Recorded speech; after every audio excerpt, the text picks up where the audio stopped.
All right. What's up, everybody? Welcome to another episode of the A7E podcast. This is your host, Jiggadrin. Guys, thank you so much for joining me today. Have a returning guest, my cousin Monica. What's up, everyone? It's been about, what do you say, about, what was it, 4 or 5, 6 months? I would say a good 7 months at this point. It's been since November. Yeah, and then, good. So you've been in town for about a week now. You leave tomorrow. Leave first thing in the morning, Boo. Unfortunately. I know. No it's like bueno. as soon as I get settled in, it's Yeah. time to go. I'm like, man. Yeah. We were talking about whenever I picked you up from the airport about how everywhere you travel, you always get sick. Yes, unfortunately. It doesn't matter if I'm traveling 2 hours or if I'm traveling 6 hours. Yeah. It's inevitable. What's the what I know you briefly explained to me, but like what's the feeling? Like what can somebody like compare it to, if that makes sense? I think the closest thing that I can compare it to is having a severe hangover and then trying to deal with it while you're on vacation.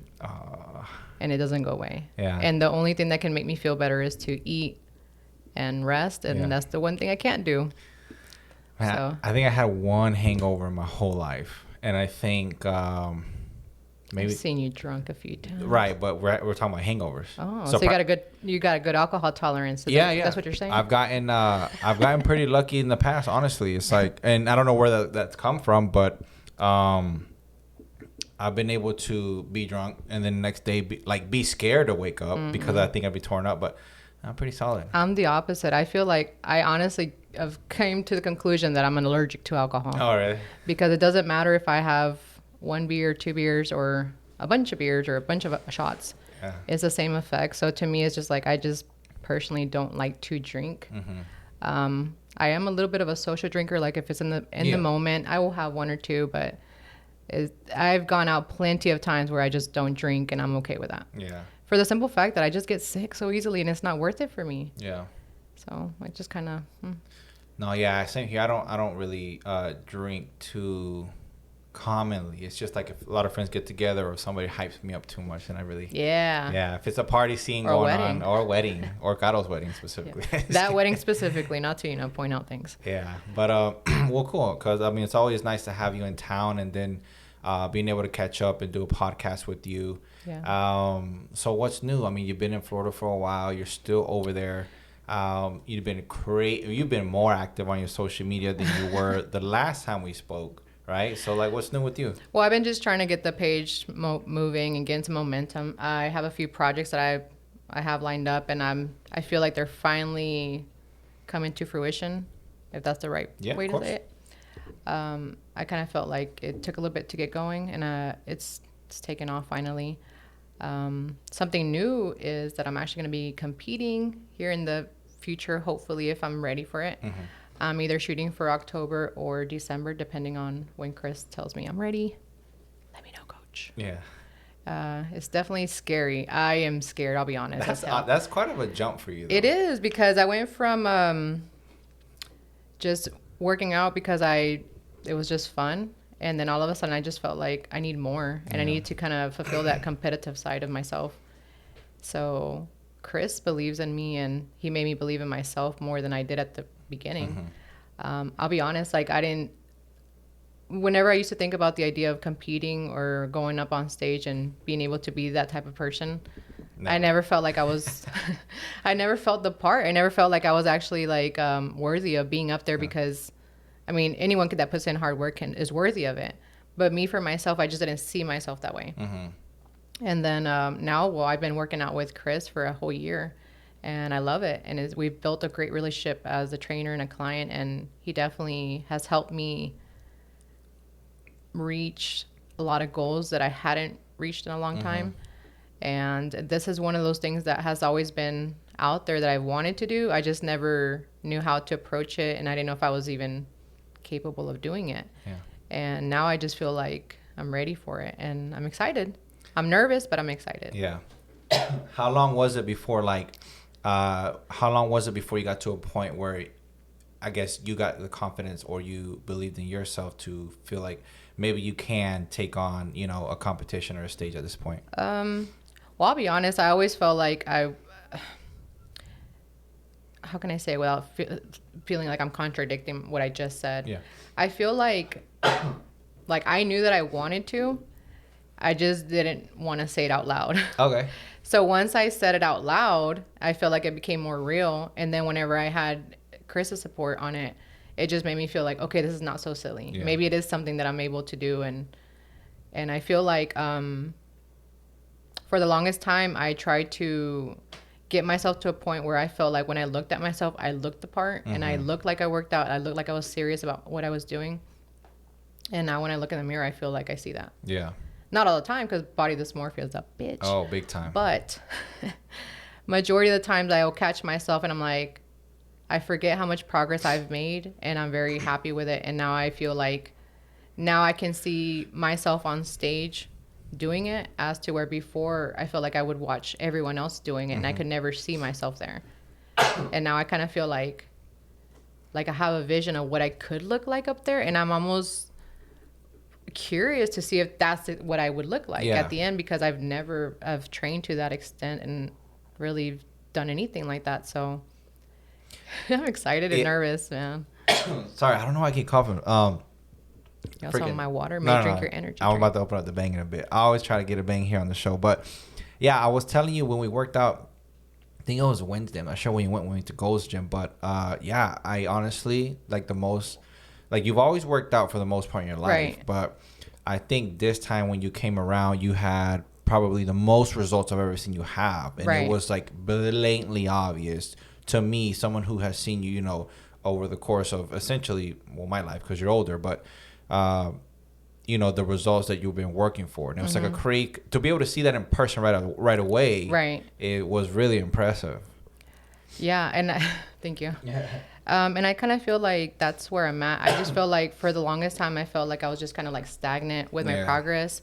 And then all of a sudden I just made progress and I was like, where did this come from? You know what I mean? And that made me even more excited to keep going, because you get to a point where you're like, what's the point of this? Why do I keep doing this? I'm not really seeing much. And everyone else is seeing it, but you're not seeing it, and I just feel like I finally was able to kind of get on the other side of the fence, where now I'm on the up with that. Yeah. And I feel like when I look at myself, like I said, I feel. Do you see it now though? I see it. Okay, I see it now. Even whenever I just get a little pump and I'm like, ooh, I'm flexing a little bit more now, because now I don't feel silly flexing, because I feel like I can see myself. Yeah. And I don't know. I'm just excited. Yeah. I honestly, I love when people are able to take on hobbies, right? Like hobbies. Yeah. And then when they start to realize that they got a little bit more control over it, and it remains fun, but then you're like, okay, well, what's the next step to this, Right. And then whenever people have the ability or a courage to kind of just take it into a competitive mode, I think that's one of the coolest things, because most people keep a hobby. Not that you ever have to compete with anything that you do, but being able to put, the things that you enjoy doing the most, into competition, I think is pretty cool. Right. And I feel like, like you said, we've been together all our lives. Yeah. So very well about me as I know about you, that sports fill our lives, you know what I mean? And that really fulfills that sense of competition of I don't even know what the right word I want to say. It just makes you feel like it makes you come alive. Yeah. And when I stopped playing sports, I just kind of felt like I just had that emptiness there, you know what I mean? Yeah. And I'm like, I kind of miss someone coaching me. I miss working towards something. I don't really care for Chris to tell me what to do all the time, because you get to a point where you're like, I don't want to listen to you. Yeah. But I know that everything that Chris tells me is to get me on point. And so to me, it's like, I definitely have embraced that coach and athlete part of me and him training together, because I feel like I'm fulfilling that part of my life that I've been missing. Yeah. And it's just different. So now instead of it being high impact sports like soccer or softball or volleyball, whatever the case may be. But don't you still kind of casually play softball here and there, or is that something you stopped? Well, I mean, I did. I played co-ed for about going on 10 years with.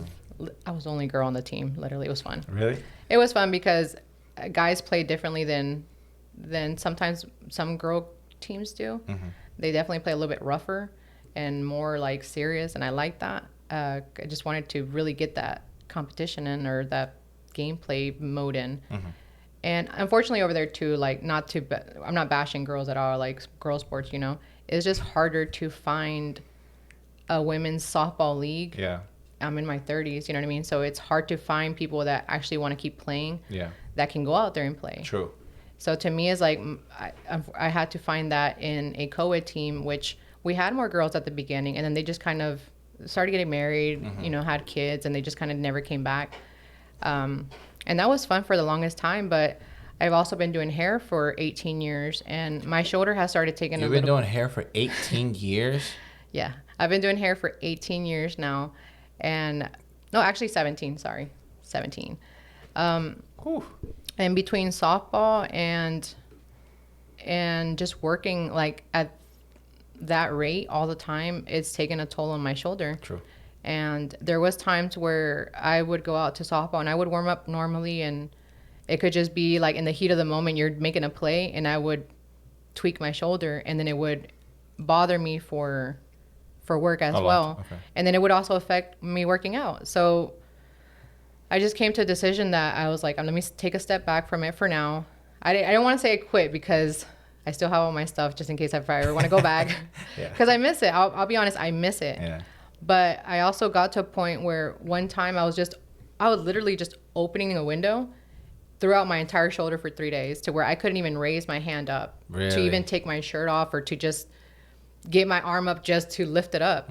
And that was a very defeating time in my life for me, because I kind of felt like, well, all my life I've been a hairdresser, an athlete, and I go to the gym. So now I can't even do hair. I can't go to the gym, and I can't play softball. Yeah. What the hell's left for me? You know what I mean? Like, I kind of felt like, what do I do? Yeah. And so I decided to take a step back, because I just was wearing my shoulder too much at that point. I took a step back, and again, I had I felt down, because I kind of feel like I was letting go of a very important part of my life. Softball, right? Softball. Yeah.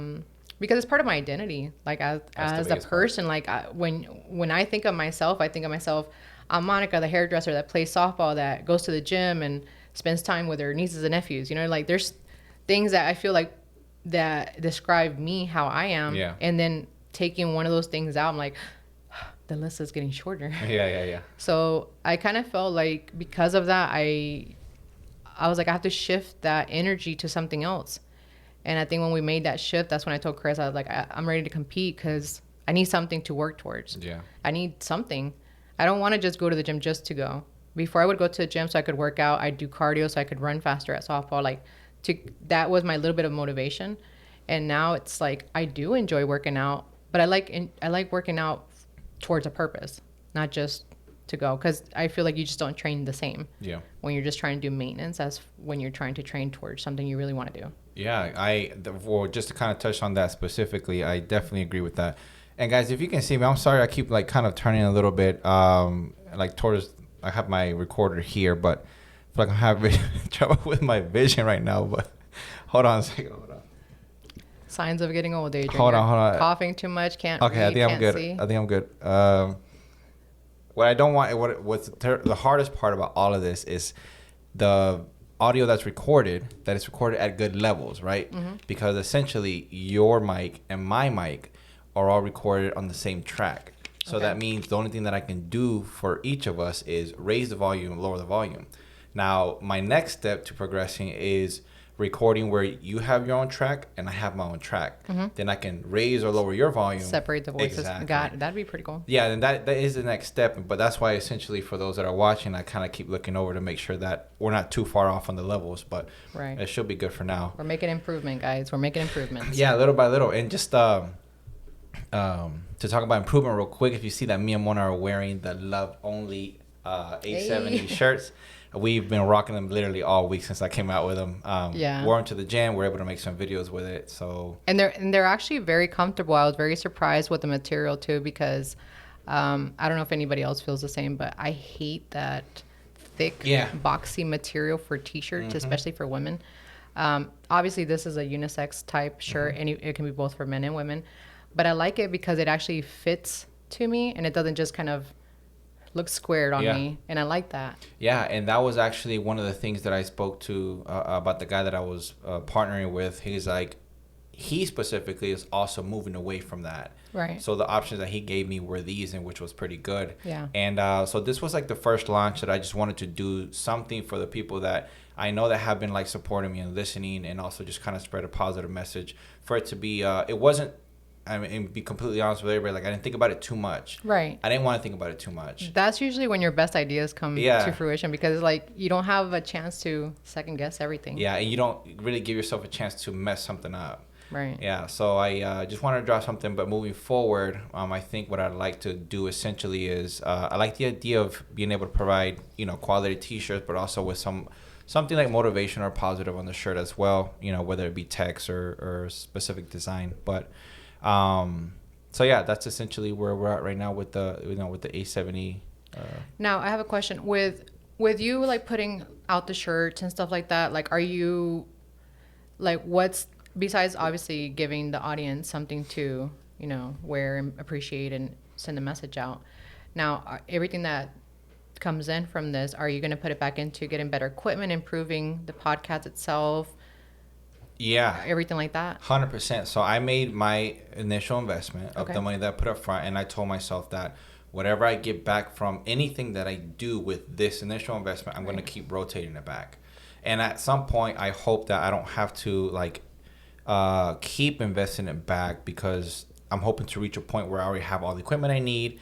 And the proper equipment. Exactly. And then maybe I can just keep doing shirts, or I would love to outsource all my editing, because that is the part that is... I mean, well, that's all part of your podcast. So that, I mean, it doesn't necessarily have to go into just equipment. Like you said, it can be more like outsourcing different things, like whether it's someone that creates your content, whether it's someone that revises your logo and makes it better, or does your videography work and makes it better. Like all that is just a part of all of this. Exactly. And I think it's pretty cool that you did get as much support as you did with your shirts, because would you say they sold out within like... a little over 24 hours. Yeah, like... Yeah. They definitely were gone before I knew it. I was like, well, I was going to get another one, but never mind. Shoot, I wanted this one in black too, but... Yeah. No, and to everybody that's listening, I'm super grateful for everyone that got a shirt and that always supports and reaches out. Even if it's through message, even if you didn't get a shirt, I still... And you've supported me in the past, like with like just sharing or anything like that. Like, it's still the same thing. Right? Like, I'm not like, oh, this person didn't buy your shirt, he don't support me, or she don't support me. Right. Like, I know the people who make an effort to just show that they support, do social love, and that's all I really care about, because I feel like for the most part, I try to reciprocate that energy with as much people as I can. Yes. Around here. So, and I think a lot of people need to kind of whenever you think of supporting, or when we ask for support, it doesn't necessarily mean monetary support. It can be share the page, tell somebody about it, send someone the link to the YouTube video, comment on our YouTube video, or like the YouTube video, reshare it. As all that really helps, and it doesn't cost you anything. All you have to do is just share it, tag it. Takes you 2 seconds. I mean, it's up to you if you want to do it, but to me it's like that's how simple it is. And it's not that you have to donate, you don't have to spend money, you don't have to do all that. It's very welcome though if you want to. But it's one of those things, like when we ask for support, we're just help us push out our content as much as possible, because we are trying to get a positive message out. And to me it's like that helps out a lot more than just buying one thing one time and that's it. You know what I mean? So it's really nice for everyone to be able to kind of keep sharing and pushing your podcast as much as possible, because essentially it's a great podcast.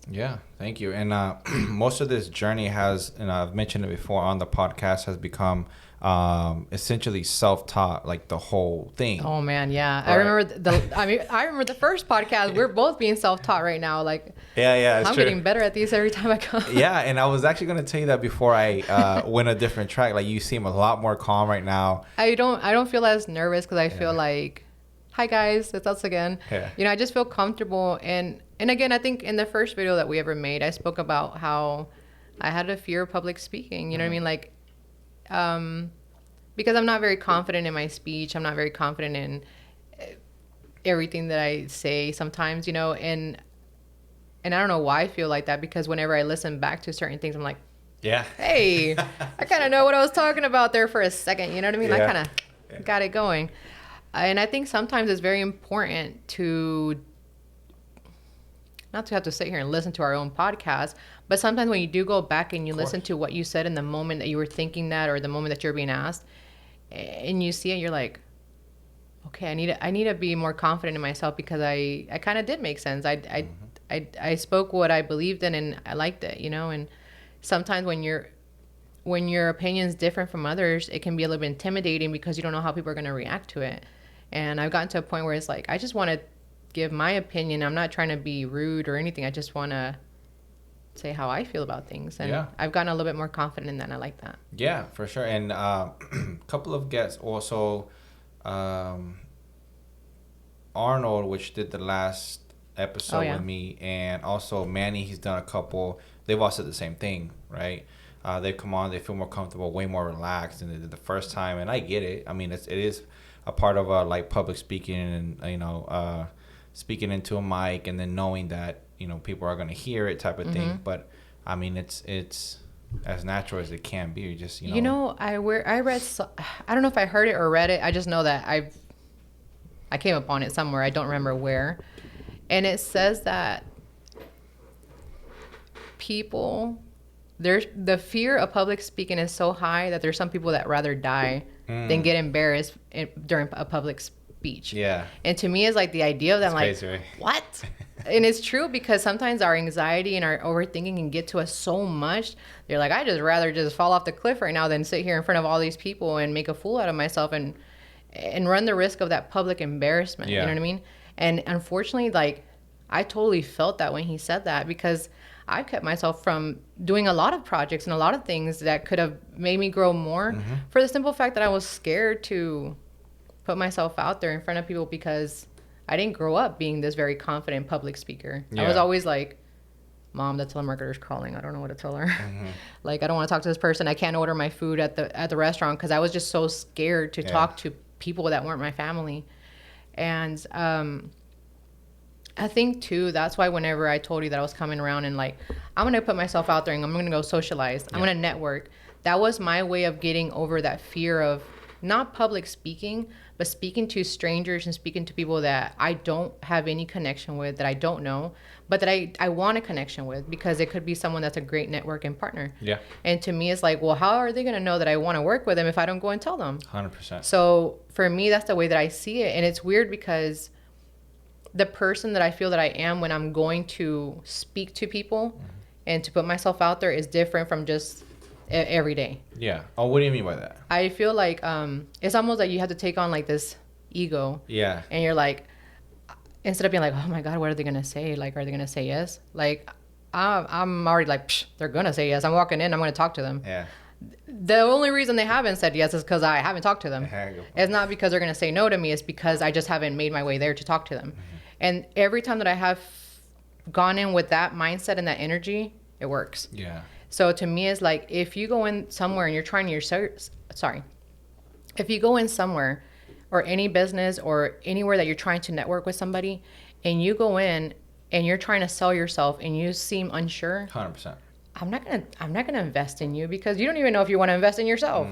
But if I go in there and I'm confident, and majority of the time I do know what I'm talking about, it's just more of getting over the fear to express that, because again, it's like, here's all my knowledge that I want to give you, but I don't know how to tell you. Yeah. You know what I mean? And I feel like that's what I mean whenever you have to almost take on a whole new ego to be able to fulfill what you're wanting. And to me, it's like, if I sit here and I think of myself like, oh, I can't do that because I'm Mona and I'm scared and I don't know how to talk to people, I'm going to stay in the same place. Yeah. So the person that I want to be Monica, confident. I know what I'm talking about. I'm not going to buckle under pressure. Your opinion is your opinion. My opinion is my opinion. I'm not going to sway my opinion just because everyone else is thinking that. I stick to my guns a lot more, and I like that. And I feel like in order to become that person, I had to think about being that person before I got there, because I wasn't there before. So now it's like, well, this is where I'm at, and this is the person that I'm striving to be. And it's very true when they say, how can I say it?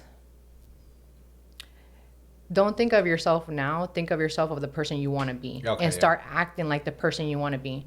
So that's what I did. So instead of going on Instagram and being like, man, this girl looks amazing, she's on stage, and man, this girl looks great, she's in the gym and she does this, man, this girl, every girl that I would see, I'm like, I would list off these things of why she was so cool and amazing and all these things, and it's like, oh, what is she doing that I'm not? You know what I mean? Like, so I started looking at myself like, well, I can do that too.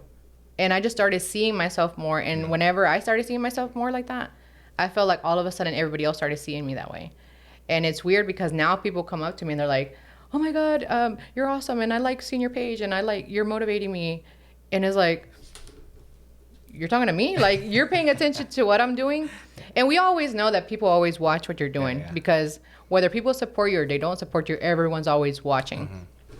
But what I appreciate is when people voice that to you. Yeah. And they're like, hey, I see what you're doing. You're doing great. I like that. And it makes me feel so amazing because, like you said, you try to reciprocate that energy to everybody. If I see somebody doing great and I've noticed that there's a change for the better for you, I'm gonna DM you and be like, hey man, you're doing awesome. I think that's great. Like whatever you're doing, just keep kicking ass, keep working out, keep going, keep hustling. And I say that genuinely with 100%, like being honest and being supportive. I don't want anything in return, but it's almost weird how some people kind of, they don't know how to take that because they're like, why is she telling me this? Or that's weird that she messaged me to say awesome. And to me, it's like, well, if you're posting it on social media and I see it, I'm going to say something. Yeah. I don't care if I know you or don't know you. Because I'll hype up just a stranger as much as I'll hype you up. Because to me, it's like, when you see the work, you see the work. Exactly. And to me, it's like everyone deserves to feel appreciated and acknowledged when they're putting in that much work into any project of their life. Yeah. So to me, it's like, when someone comes up to me, it just makes me feel like, great.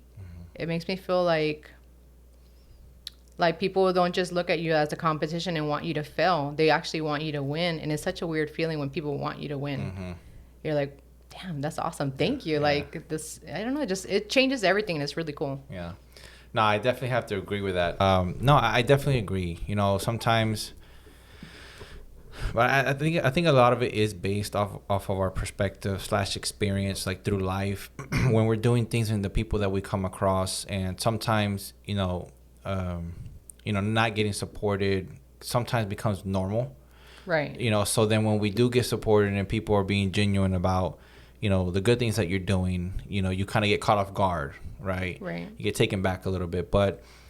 And I mentioned to you briefly the other day that I spoke to, so in the last episode with Arnold, I spoke briefly about like a supportive standard. Like, instead of making it like so normal where, not that you expect support, but making it normal where, when you see someone on a specific journey that you can assume is not easy, right? Because everybody has their regular life that they got going on, whether it be a job, life, family, whatever it is, and then they try to take on like another project.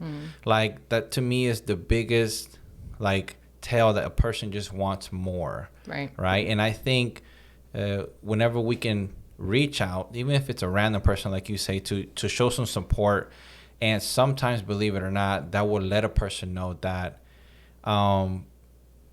it will give them a little bit of boost, and maybe it was the boost that they needed at the exact time, because I believe that. I know that there's so many times, in my own journey where I was like, you know what, like, it's so easy to quit. It's so easy because there's so many things that are letting you quit, like, because, oh, no one's gonna notice, oh, nobody cared anyway, oh, it doesn't matter. But it's like, when people reach out and they're like, hey, dude, love your podcast, whatever, it's like, boom, it lets me take one more step. Right. And then when I put that energy towards one more step, I essentially create more energy for another step. Then I start to walk a little bit more. But so I like to essentially bring awareness, like a supportive standard. Like, if you see somebody that's doing something to try and better their life or their livelihood or the people around them, or they just want to, have a positive impact whenever they can, wherever they can, like, really make it a thing to just kind of reach out and be like, hey, man, I don't know you. Or, hey, it doesn't really cost anything to do that. It's just being nice.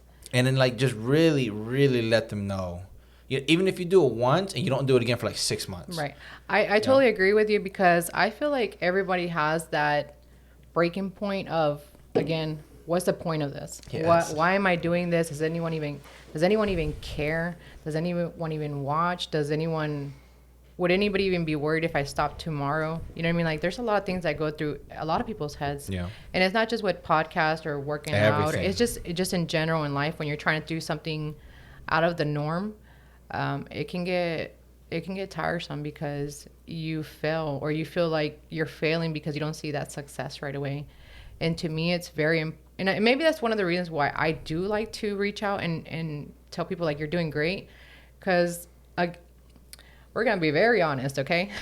I told Adrian the other day, I had a meltdown the other day at the gym in the middle of my workout with Chris. Thanks, Chris, for always being so supportive. And it was one of those moments, like you said, I was in my head. I was like, what's the point of doing this? Why am I even going to compete? Like, am I even going to be able to get there? Because I have an issue with being able to eat. Because what we talked about earlier, when I travel, I get like, I don't know if it gives me underlying anxiety or something, which is weird because I want to travel. I like the idea of it, but I get sick. And then I can't eat. And then when I can't eat, I lose weight. When you lose weight, you lose progress. And I kind of felt like I was feeling that, you know what I mean? And I had that breaking moment, and I told Chris, I'm like, what's the point of doing this? I don't even know if I want to do this. I'm failing you. I'm failing your brother. I'm failing myself. I'm wasting everyone's time. Blah, blah, blah, blah. Cried.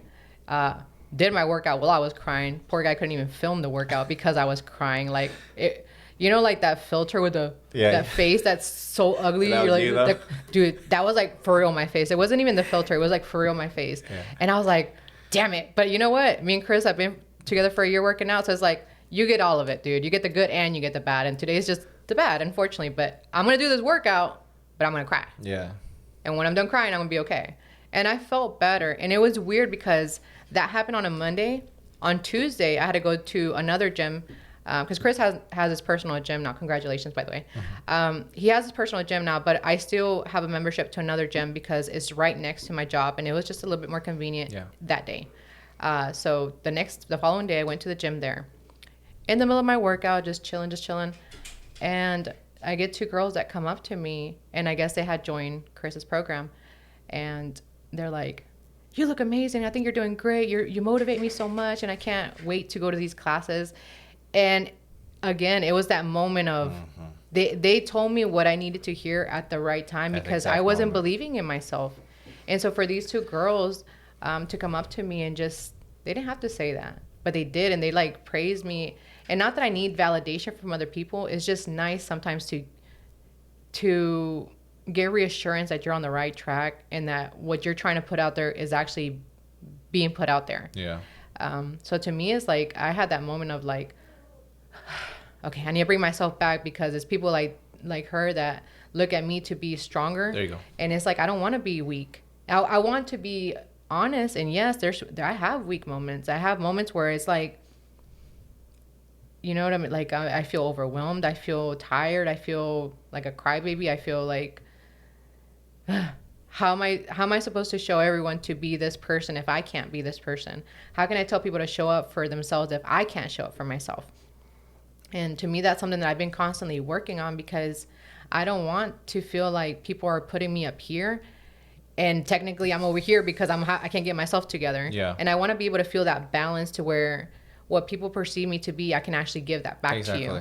And not just be a fake, like some people that, I mean, I don't know some people, but they say that on social media you have a fake life and then you got real life. I want my social media life and my real life to coincide together and be the same. Not identically, because I would never put everything in my real life out there in social media, but I want it to be like what you see is what you get. Not like I'm perceiving to be this badass that goes to the gym and can get her shit together all the time and then go home and cry about it. Yeah. Which I'm gonna cry anyways, but I'm still gonna go to the gym and show up. Yeah. And it's just nice to be able to have that support system because it's hard. It's not an easy journey. And not just with fitness, with a lot of things. With everything. And just, I hope that the listeners don't take it as us like speaking, just about fitness. Like, no, it's just it just happened to exactly, be fitness that is for your me. experience, yeah. But that the same thing can go whether you're trying to start a new project at your job, whether you just got a new position and now you're in charge of a whole team because now you're a regional manager, or you're just a manager and now you have 10 people under you. Whether you just open up your own business and now you hired people to be under you, you can pretty much put that into anything and everything, because it does apply to everything in life. It just, for me, I speak of fitness because for me right now, that's one of the things that is a big thing right now for me, because I'm working towards a show. Yeah. But I have the same feelings when it comes to my career, and I've been doing my career for 17 years. And there's still days that I'm just like, am I still good enough? Any other day, when my client, and I'm not trying to be cocky, I love what I do and I have a passion for my job, and I know my job. So whenever someone decides that they're going to go to someone else, it's not of like, oh, why did she leave me? It's like, okay, well, when you come back, I'll be here. Because you're going to come back. It's not if you're going to come back, you're going to come back. Yeah. Because the thing is, like, what I give to my clients is consistency. And it's like, you get what you pay for. Yeah. I'll be here when you come back because you're going to get what you pay for with me. And if I'm just not your stylist because our personalities don't match, that's fine. But I don't feel like anyone's ever going to leave me because I technically can't do the job right. Yeah. People just don't not get along personality-wise, but there's some people just aren't your people, I guess. Prefer a different vibe, maybe. Right. They prefer a different vibe, and that's okay, too. Yeah, 100%. And I want to just kind of touch back a little bit when you said that whenever you're speaking about the support, it's like you don't need the validation. No. And one thing that I do want to make clear to the listeners is that you should never expect validation, because the reality or the fact of the matter is that the more you expect or count on other people, the more you open yourself up to be disappointed, right? And especially when it's multiple people, because now your emotions, now essentially the decisions that you make are now spread out amongst other people. Right. Like when you really start taking responsibility for your own life, like when you start telling yourself, okay, now is the time that I really, really have to count on myself to do whatever it is that I want to do. And that doesn't mean only when you're feeling good, when you got the energy. Like it really means if you can count on yourself and pull yourself through to the absolute worst times of your life, then it's going to be that much easier when the best times of your life come around, right? So it's like I made a video today on Instagram, which if you're not following, is Jiggadrin at it's just Jiggadrin on Instagram. But you better know your own handle. Yeah. So I made a reel. So I've been experimenting with reels lately, but I just made one where the caption was, it was David Goggins, right? You know who that is by any chance? He's an author, isn't he? Yeah, he's an author now, but he was like the military guy. He's like the stay hard guy. Yes, I know exactly what you're talking about. Yeah. His voice, I can recognize his voice anywhere. I know exactly which guy you're talking about. So one of the things like one of the things that always sticks out of my head from one of the speeches that I heard from him is just like that no one's coming to save you. Oh, I remember that one. Yeah, I think I've used that sound before too. Yeah, and I just made a video, and the caption for that was no one's coming to save you. And the reality is that that's how we should always, go through our life, is that no one is really coming to save you. And if you really believe that, then you'll stop expecting for someone to come and save you, right? And the more you can count on yourself, the more that you'll be able to enjoy yourself through the process. And when you get to where you're trying to go, the rewards are going to be much sweeter, right? Right. I feel like there's a lot of people that I have come across in my life that are always expecting for something to happen. And it's so easy to, because the reality is it's hard to find the solution within ourselves when everything that we've been doing hasn't been working, right? So we're just like, okay, well, something else has to happen because anything that I've been doing has not been working. But the reality is it just hasn't worked so far. Right. So you have to keep pushing to be able to find whatever it is that you have to do. And the biggest thing that I think people make a mistake on is that they don't take action when they have problems. When they have problems, I think people sit around a little bit too long and they let the problems overwhelm them. Right. And that causes, them to get paralyzed, and they stop searching for solutions. Right. And then that's when they start hoping that things happen or solutions come to them. But when no one's coming to save you, and you're really are convinced of that, then you're gonna really realize that you have no choice but to get up and then start walking to wherever it is that you're gonna walk, you know. And I say that because I've experienced both sides of that. I used to run my life when bad things would happen to me and be like, why me? Why me? Okay, something bad happened to me. Now when is something good going to happen to me? Mm-hmm.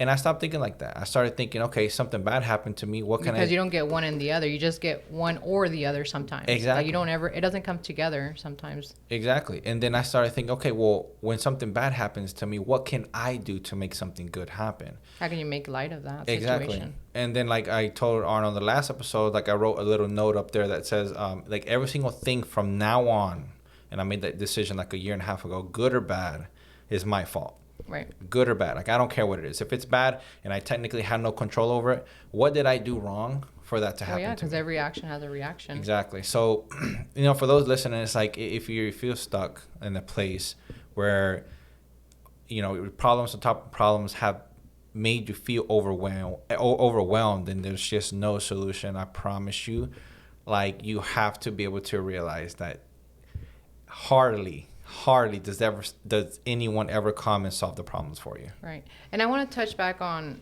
what we were talking about just a little bit ago about the getting validation from other people or expecting that support from other people.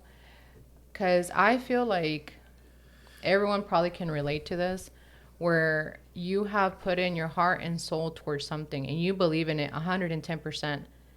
And let's use your mom, for example. I know your mom's not like this. Your mom's very supportive with everything that you do. So let's say you went and told your mom, because some people don't have supportive parents. Correct. So let's say like you went to your parents and you're like, here's the thing that I'm so proud of. And they're like, qué bien. Which means like, oh, that's cool. And now you're like, fuck. That's not the reaction I was expecting. Mm-hmm. And now I kind of feel like this is not even worth what I put into it. Mm-hmm.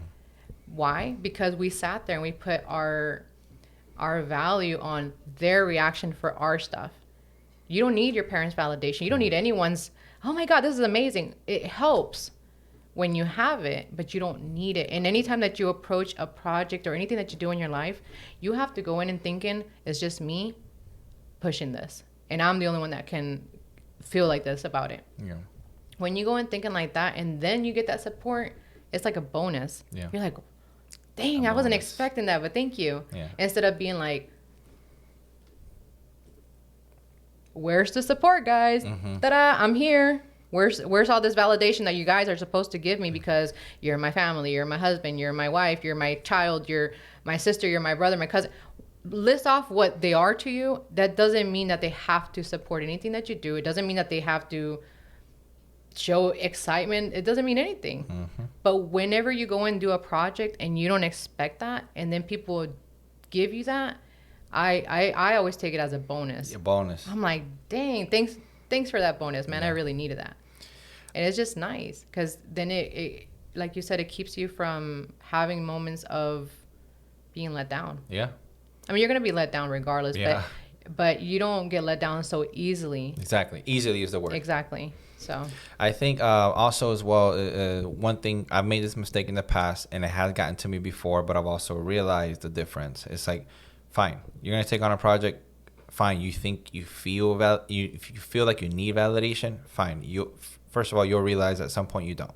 But if you're at that stage where you feel like you need it, you have to be careful on who it is that you're looking that you're seeking validation from. Right. Because sometimes we put way too much importance in one person exactly. for their validation, and then they're not even relevant to the project that you're doing. Yeah. They're not relevant to what you're actually doing because maybe, for example, they don't even know what the hell you're talking about. Exactly. And two, again, we're going to touch back to fitness because that's what we keep talking about.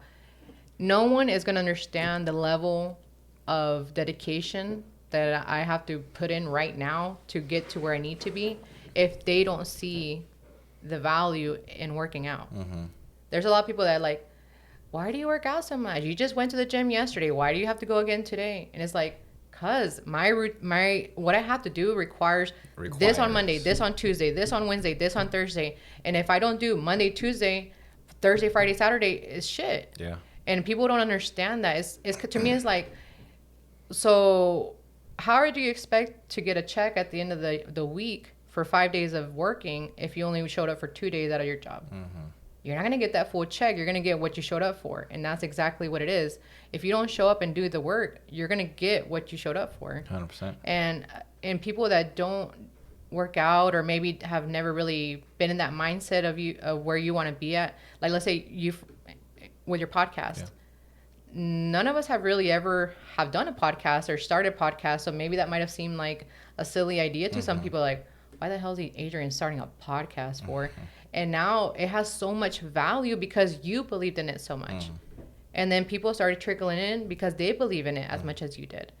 But to me, if you went based off of what everybody was saying the first 2 months that you put that project out there, you wouldn't have done it because you would have been like, it is stupid, it is silly. And it's not stupid and it's not silly. It just seems like that to us at first because it's a new idea that you're putting out there. Yeah. And if you look for the validation from the wrong people, you can have that criticism that would stop you in your tracks and makes you not want to continue, or you can get that validation from someone that pushes you to go a little bit further. Yeah. But either way, you have to go in there not thinking one or the other and just be neutral. And once you get yourself to that point, okay, now if somebody says negative, exactly. I believe in my shit so much, I don't care what you say. Exactly. But then if someone's like, that's awesome, I support it, cool, I bring that energy in. Yeah. And now you can get to a point where you can guide which energy you want in and out. And to me, that's very important.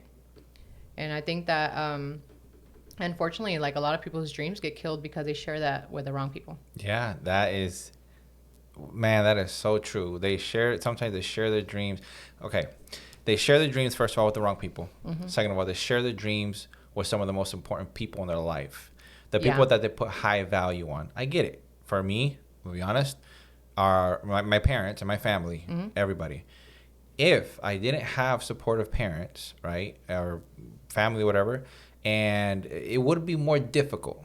The journey would be more difficult. But I've always been blessed with supportive family. Like, hey, I'm doing this. Oh, awesome. Give it a try. See how it goes, type of thing. I think your parents' whole mindset behind that is just whatever you decide to do it 110%. Yeah. And that's it. Whatever it was that you wanted to do, and they supported that. And I think that's awesome. Yeah. And I feel like that has gotten you far and been able to have opportunities that you normally wouldn't have taken if you didn't have the support sometimes. 100%. And that's why I always feel for people, man. I always feel for people who don't have a support, system, whether it be parents or family. Like, I know a couple of people, and I can't imagine it because I have a support system. But I know it can't be easy because it's already hard with a support system. I can't imagine with people who try to do things like, anything in life or their own projects and not have anyone to essentially talk to about it or just like bounce ideas off of. Right. And it can be difficult. Sometimes you just want that feedback from someone else. And it goes back to that little, what you were saying earlier about, wow, I just lost my train of thoughts. Which one? No one's coming to save you? No, I'm lying. No, I just lost my train of thoughts. We interrupt this podcast for the... We interrupt this podcast because I need some more caffeine so I can get my mind right. No, Dang it, I had it right there and I thought about it too much. It'll come back to me. Yeah, come back. If it comes back, you can tell me. But and why you were talking about, like, when people were, if you only show up for work for 3 days out of the week, you only get paid for 3 days out of the week, right? And that should go for essentially everything that you do in life. But where I think that actually is the problem is that some people have jobs where they can physically be present, but they technically sometimes slack off so much where they only do 3 days of the work out of the 5. Does that make sense? So you can go to work for 5 days out of the week, but in reality, only 3 days of those 5 you actually did the work. But guess what? At the end of that week, you're still getting that check. And I feel like sometimes a lot of people might be in a position where they realize they can slack off at work and they'll still get paid the same. So, but that's why those people aren't never going to make progress. Yeah, I know exactly that. So then that transition then trickles over to other aspects of their life and think, well, if I just slack off, I'll still get the same reward because that's what happens every single week at work. And the reality is that, having a check at the end of the week is amazing security. But I think other than that, everything else you do in life, you will get paid in whatever reward system that you're working towards you're only going to get paid for the amount of work you put in. Yeah, you get what you put in, and that's exactly what it is. Yeah, and I think that goes, not just for, I think that goes towards to absolutely everything, though. Like, if you really just have a mindset of, okay, I'm going to get back in my life whatever amount of work I put into my life. And if I don't do anything for my life, then I won't get anything back from my life. Right. If you feel like you want more of life, then unfortunately it's going to require you to do more work. Right. And like you said earlier, you're like, whatever good or bad happens in my life, it's my fault. And to me, it's like, and now I remember what I was going to say, because I hate when that happens. I'm like, because I'm paying attention so much to what you're saying that I just completely lost my train of thoughts. And to me, I think what you can do is, if you honestly feel like you're surrounded by people that aren't the support system that you need, is very important and very vital to be able to get that support system. For me, I feel like, again, with the gym thing, otra vez con el It just gimnasio. happens to be a big part of my life. It just, that's all. yeah, it's just, right now, that's just what my life is right now. For me, I needed that sense of community in the gym. Yeah. Because I felt like, I think a lot of girls can kind of feel like maybe girls at the gym can be competitive, or it's intimidating to be able to approach women at the gym to become friends with them, because it's just hard sometimes. I don't know how to approach girls at the gym and be like, hey, you want to be workout buddies or something like that, or just to have that support system. And for me, I remember whenever I joined with Chris, first of all, I was very impressed with him whenever I first went to that class that I got invited to, which was his glute class. But there was also like 14 women there. And to me, it's like, that's the reason I want to go. I want to go make friends. There you go. Like, I want to go socialize, you know what I mean? And not run my mouth the entire time, but be around a group of people that are vibing like you, that are on the same mindset, that want the same goals, that understand that, damn it, I'm struggling today. And they're like, girl, it's okay. We're struggling too. We're all on our Shark Week, which we call Shark Week, your period. Yeah. And women, if you hang out long enough, you sync up. Yeah. We're all sharks in the gym right now, okay? And so to me, when you're having that shit moment and you're like, damn, I'm going through this funk, and you have the community of girls that are on the same page with you, and they say, hey, I am too. That really helps sometimes, because, again, you can't expect that support from a family member that has never gone to the gym before, or that hasn't done the things that you're doing in that moment. So to me, it's very important. Like, if you feel like I'm not getting that support from my parents or from my family or from the people that are very close to me, take the initiative to go find those people, find your tribe. Yeah. And I think it's very important to find the people that make you feel alive, that fulfill you whenever you can't fulfill yourself, that pick you up when you can't pick up yourself, and that genuinely care that you are making progress. Yeah. And to me, it's very important. That's something that you can take control over. You have control over who you surround yourself with. Yeah. Sometimes, I mean, if you live with a very toxic family and you're in that house, it's hard to get away from it. That's difficult. But if you have the chance to reach out to people and be like, hey, I support what you're doing, because that's very similar to what I'm doing. I do that with girls now. Before, I was scared to reach out because I didn't want them to be like, man, why is this girl reaching out to me? Or maybe a lot of girls have felt like this, where you're like, she doesn't like me because she looked at me weird. She must not like me. I have a resting bitch face. So if I don't go and smile at somebody, it looks like I'm pissed off at you and I hate you. And I don't try to be like that. And I try to be so much more like, yeah, baby. Hi, nice workout. But not fake, because I don't want to come off as fake. But I know that I can be intimidating looking sometimes just because I look so serious. So if I'm in the bathroom, or if I'm working by a girl and she looks amazing, and even if I don't care what she's doing, because she doesn't have to look like a professional working out. But if I see that she's putting in work, I will go over there and be like, hey, you're doing awesome. Or, hey, man, your leggings are so cool. Or, girl, your legs are looking great. Anything, because those little compliments, especially when they come from another woman, it makes you feel so much better. And to me, it's like, I decided that I wanted to take the initiative to put myself out there first and be like, hey, hi, you don't know me. I like what you're doing, though. Have a great day. Bye. And it makes people lose that intimidation to be that way with someone else. That's true. So to me, it's almost like you're paying it forward to somebody else. That's true. So if someone gives me a compliment, I always try to pay it forward and give someone else that sense of that good feeling. Yeah, that good, the feel good feel. Yeah, good feel. I like that. Feel good. That's my next shirt, guys. Feel good feel. No, that's I get it, and that's true. Guys, we're getting close to the end of the podcast here. Just want to do my best at the end of every episode to at least leave you guys with some positivity. I don't know where you guys are listening to this podcast at. Whether it's on your way to work, on your way home from work, to the gym or not the gym, or your friend's house, whatever. But one thing that I am looking to do, which is the next step for the podcast, is to put this on audio platforms. Just confirm that one of the episodes is on like Spotify and Apple and all that, but it's a process to be able to get the episodes that I already have on YouTube onto those platforms. So it's like, it's gonna be more like your future episodes. Yeah, so that's where I'm actually stuck now. It's like, do I want to go and pull the audio from all the YouTube videos and upload them to the audio, or just do the future episodes? So I have to figure that out, but I won't be sharing that yet. But that's the next step for the podcast, is to put them that way. If you want to listen to the podcast, you don't have to be on your YouTube. Yeah. Because your YouTube application is, you have to be on YouTube for it to keep running. Right. Unless you have, isn't there like a YouTube Red or something, like where you can have it playing in the background? I don't know. Well, now, if you were on YouTube and then you try to be on another app, it would kick you out of YouTube completely and Exactly. You couldn't watch it. Now, on my phone, I don't know if it's the new upgrade or something, but it'll push it up to the top corner in a little window to where you can still hear it. And the window is like this little, so you really can't see it clearly, but you can still hear it. Yeah.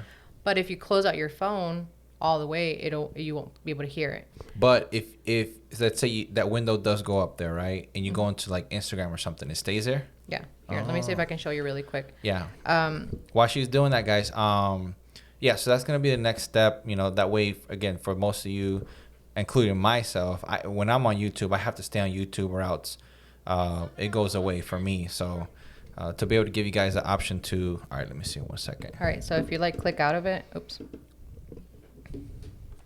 Sorry, I'm going to turn on the volume so it doesn't play the volume. So she's going to show me right now to see if it goes up to the corner.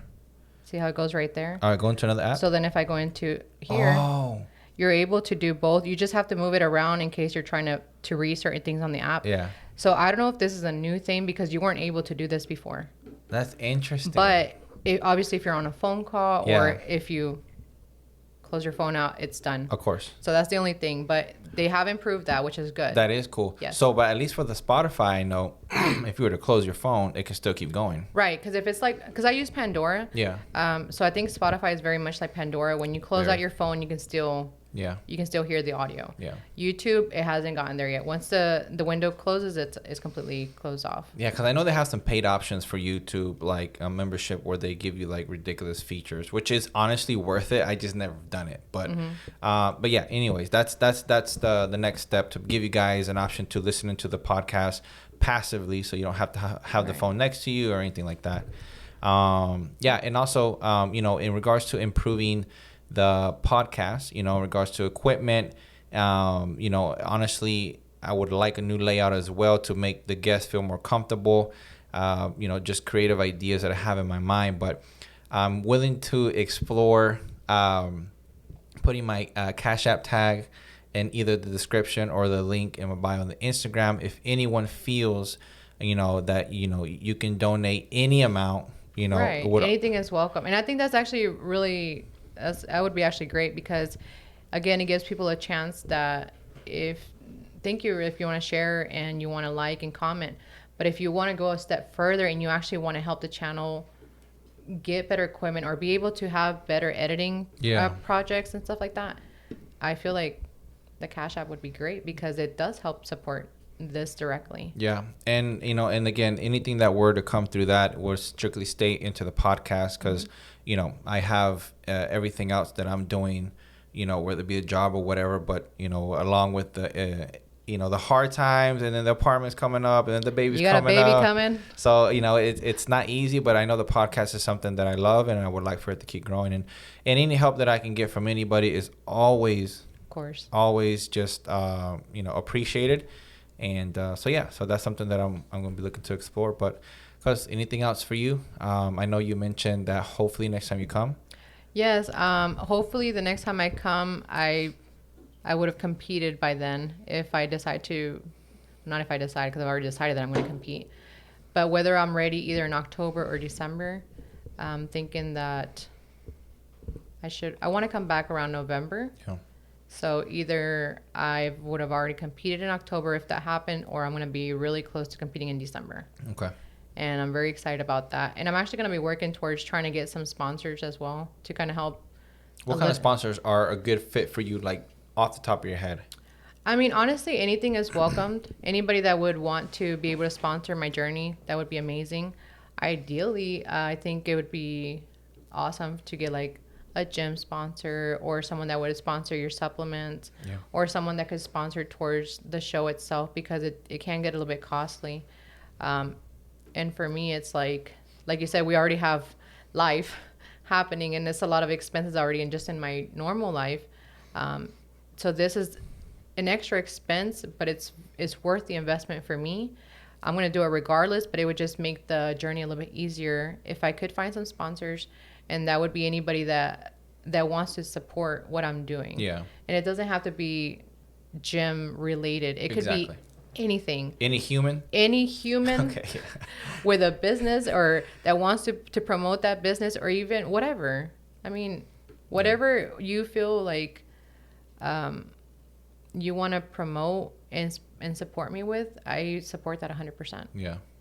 And so to me, that's kind of what I'm looking for. I don't really know how to get going with that, so any feedback would be appreciated.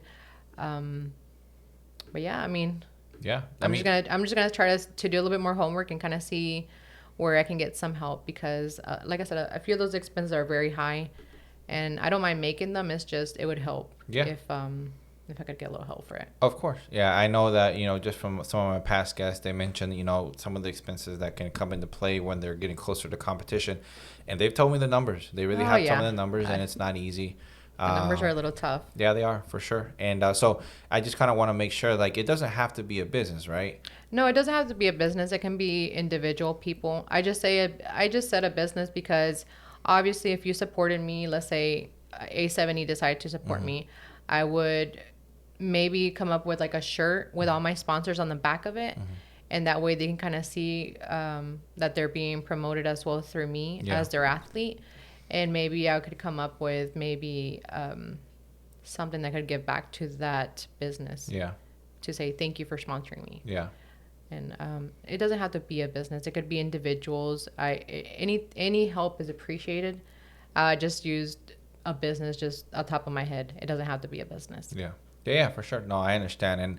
And in regards to a business, I think, Mona has the idea is when you sponsor somebody is not only to just support, but that sponsorship usually not looks for, but would like some type of attention back to the brand or whatever. Right. And I think you have a very good platform and community that you've built you're able to leverage, right? Like it's actually valuable. Like for anybody that would want to sponsor, like you can essentially rest assured that like if Mona were to be able to have a partnership with you and she would share it on her page, you're going to get new visitors or new attention that you at least didn't have before. So I'm very fortunate that a lot of my, I don't even like saying followers, but a lot of the people that follow my page are very active and very supportive, and they do support a lot of the things that I do. And I like that because it just makes me feel like what I'm trying to build towards is just, I'm getting closer and closer to that. You know what I mean? Like to building that community within my page for myself with other people, and for other people to come to me and feel that sense of community too. Yeah. So it's exciting. Cool. All right, guys. Well, I think that's it. I think that's it for the episode. Remember, guys, here at the A7E podcast, we don't hate, we love only. We love only. We love only, guys. Yeah, that's it. I hope everybody has a phenomenal day. And if you guys bought a t-shirt, make sure that y'all tag Adrian. Yeah. On the A7E podcast, hashtag A7E. Yeah. If you wear your shirt, please. If you like it enough to take a picture to post it, just make sure you tag my personal page, Jiggadrin, and the A7E podcast, which is A7E_podcast. That allows me to just see, the people who like the shirt enough to post it. If you don't post it, it's okay. I still love you. Yeah.